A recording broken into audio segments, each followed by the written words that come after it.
एक गांव में श्याम नाम का एक गृहस्थ रहता था। उसकी पत्नी का नाम गंगा था। उनको 2 बेटे और 2 बेटियां थी। एक छोटा सुखी परिवार था। श्याम ने अपना सब पैसा उसके बेटे और बेटियां इनकी पढ़ाई, शादी और उनके लिए अच्छे घर बनाने में खर्च कर दिया। श्याम के बेटे और बहुएं स्वार्थी थे। माँ बाप ने इतना सब किया था, फिर भी श्याम को अपने बेटे बहू के रेहमोक्रम पर जीना पड़ रहा था। उन दोनों को बेटों और बहुओं से बहुत ज्यादा हीनता और अपमान का बर्ताव मिलता था। अचानक एक दिन श्याम की मृत्यु हो गई। वजह से वो बेचारा तो इस दर्द से मुक्त हो गए, पर गंगा मात्र अकेली रह गई।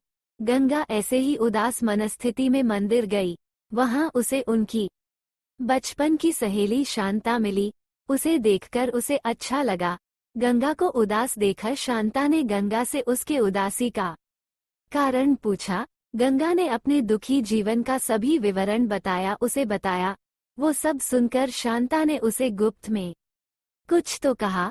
वो सभी सुनकर गंगा को थोड़ा सा आधार मिला। दूसरे दिन सुबह जिस प्रकार शांता के बताए अनुसार शांता एक बैग लेकर गंगा के पास गई और वो जैसे पहली बार ही मिल रही हो ऐसा बर्ताव किया। शांता ने गंगा को गले लगा लिया। गंगा ने शांता को पूछा, शांता तुम यहाँ हमारे गांव में कब आए और किसके घर ठहरी हो?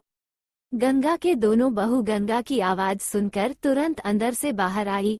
उन दोनों को देखकर शांता बोली, अरे मैं दूसरे घर पर कहाँ रहूं? हम दोनों मौसेरी बहनें हैं, तो भी सगी बहनों से ज्यादा हमारा रिश्ता अटूट है। मुझे जीजा जी गुजर गए मालूम पड़ा, इसलिए मैं तुम्हें मिलने के लिए और भेद देने के लिए आई हूँ। पहले दिन तय किए अनुसार गंगा बोली, शांता तुम मुझे मिलने के लिए आई यह सुनकर बहुत अच्छा लगा, पर तुम मुझे भेद देने के लिए कुछ लाई हो, उसका अर्थ मुझे कुछ समझ में नहीं आया। शांता जानबूझकर रोने का सुर निकालकर बोली, अरे गंगा, मुझे पता है कि आप दोनों ने तुम्हारा सभी पैसा बेटे बेटी के पढ़ाई, शादी और उनके लिए अच्छा घर बनाने के लिए खर्च कर डाले। आप दोनों ने खुद के लिए कुछ भी नहीं रखा। ये सब ठीक है क्योंकि आपके बेटे और बहुएं सभी अच्छे हैं, इसलिए वो तुमसे प्यार से बर्ताव करते हैं, तुम्हें अच्छे से संभालते हैं, इसका मुझे पूरा भरोसा है। लेकिन हमारे यहाँ पर सब उल्टा है। हमारी आर्थिक परिस्थिति अच्छी होकर भी बेटे पढ़े नहीं, इस वजह से वो कोई भी उद्योग धंधा करते नहीं है।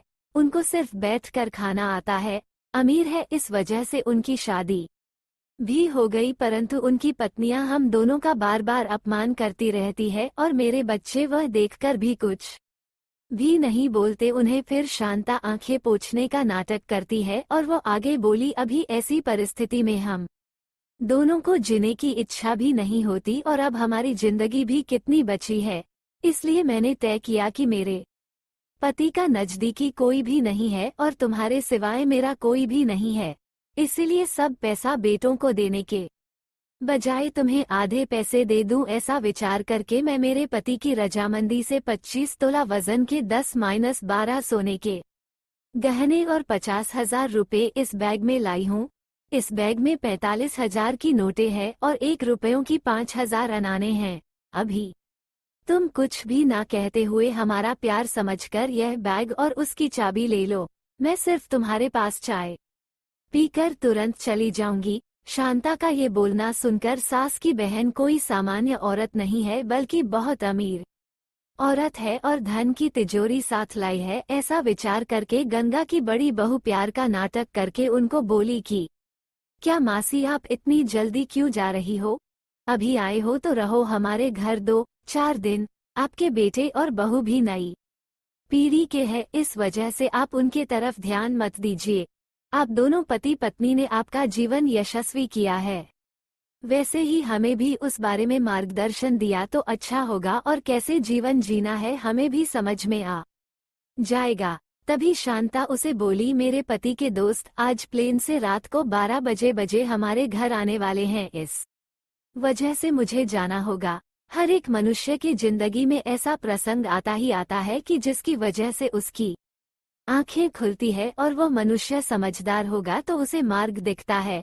ऐसा बोलकर शांता चाय पीकर वहां से चली गई। शांता के जाने के बाद गंगा के दोनों बेटे और बहुएं उससे बहुत अच्छा बर्ताव करने लगी, बहुत प्यार और देखभाल करने लगे।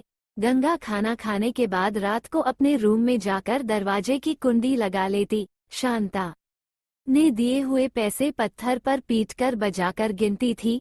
नानों का आवाज रात के समय स्पष्ट उनके बेटे और बहू को सुनाई देता था और उनका गंगा पर और ज्यादा प्यार बढ़ने लगता। ऐसा 5-6 महीने तक चलता रहा, लेकिन पैसे गिनने का काम मात्र खत्म नहीं हो रहा था और ये सिलसिला गंगा ने अपने मरने तक चालू रखा। गंगा के आखिरी 6 साल खुशियों में बीते, परंतु एक दिन अचानक गंगा की मृत्यु हो गई। उसके जाने के बाद रिवाज और लोकलाज के लिए उसके बहुओं ने और बेटों ने आंसू बहाए। फिर उन्होंने शमशान से आने के बाद उन्होंने तुरंत मां के रूम में जाकर उस बैग का ताला खोला और क्या उनको धक्का लगा, क्योंकि उसमें सिर्फ पुराने समाचार पत्र, 4-5 वजनदार पत्थर और सिर्फ 1 रुपया था। वो रुपया भी पत्थर पर पीटने पर पूरा का पूरा खराब हो गया था।